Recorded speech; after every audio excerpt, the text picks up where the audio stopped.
weekend there in downtown Los Angeles, getting a sense. She joins us now with her report. Katie, you're not from the United States. You don't live here, so you have, I think, a kind of fresher take on this. What was your reaction when you saw Skid Row in L.A.? Well, for a long time, every time I'm in LA, you drive past Skid Row or people point out, oh, that's Skid Row, that's where the homeless people live. And it's almost as if everyone can just turn away, look away, don't go there. Even in a hotel that was giving out maps, they put a sticker over Skid Row, so as if it doesn't exist. So I figured, well, I'll go there, I'll stay there, I'll meet the people that are there, and I'll just see how big this problem is. And I can tell you, Tucker, it's like nothing else on earth. I've been to some migrant camps, but this is worse than that.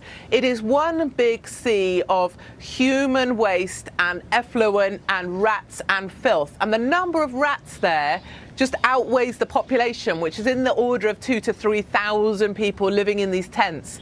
And it is a desperate situation, but I really feel as well there is a human health hazard in the center of LA downtown, and that is a time bomb waiting to go off. It's very much like London in the 1600s, just prior to the bubonic plague. And that's what you guys are up against. And it's no wonder that Democrats would rather talk about sanctuary cities or dreamers, because that sounds so much nicer than potential bubonic plague in the middle of downtown LA. So some of the video that you sent us is too over the top even for us to show. And this is, taking place on the street. It's too disgusting, honestly. I walked around Bombay, India not long ago, all day. Never saw anything like this. Los Angeles is much richer than Bombay. Why does this exist in a city as rich as LA? It's a curious thing, people go there, there's lots of tears and sympathy, there's lots of missions, there's a women's shelter, there's a place, a lot of places of care. But I think ultimately and fundamentally what's missing from Skid Row is someone capable of gripping the place.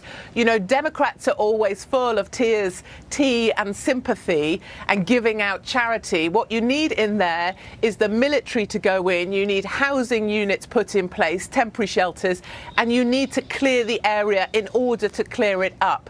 And that's not going to be done with sympathy, and that's not going to be done with, oh, it's such a shame, these poor people. That's going to be done with some kind of military operation to clear up that area. And no one's really going to want to take that. And what we need in America, I think, is more leaders who are willing to be unpopular, and a few more journalists perhaps who are willing to stop navel gazing or gazing at the cleavage of Stormy whoever, and actually going out there and reporting on some of the reality that we face day to day on streets that no one's talking about. Right. And it's not just, I'm embarrassed as an American to say to you, a Brit, that it's not just Los Angeles. It's Chicago, it's San Francisco, it's Washington, D.C., it's New York City. There's something that connects these. So give us. I think that's right. Right. So give us your 15 seconds on that. What do you think it is? What's the cause of this? What's the ideology behind it? I think this all stems from the sense that everybody is free to do whatever they want, in the sense that we'll support the fact that the family unit doesn't matter anymore. We'll support the fact that you can rely on the government for everything. We'll support the fact the government's supposed to provide you with a house, that you don't have to take individual accountability. And what ends up then is a bunch of people who are completely lost, who are beyond help. You shut down the sanatoriums as well. They have nowhere to go. But tea and sympathy and allowing people to live however they like isn't going to cut it. And this entire area of downtown, no one goes there. I was the only woman there that I saw that wasn't living in a tent. And what I would say to people of California is, you think this is a problem in downtown? This problem is coming to you. These tent cities are building all over the place. That's literally true. Soon enough, no, you're absolutely right. And maybe then you'll care.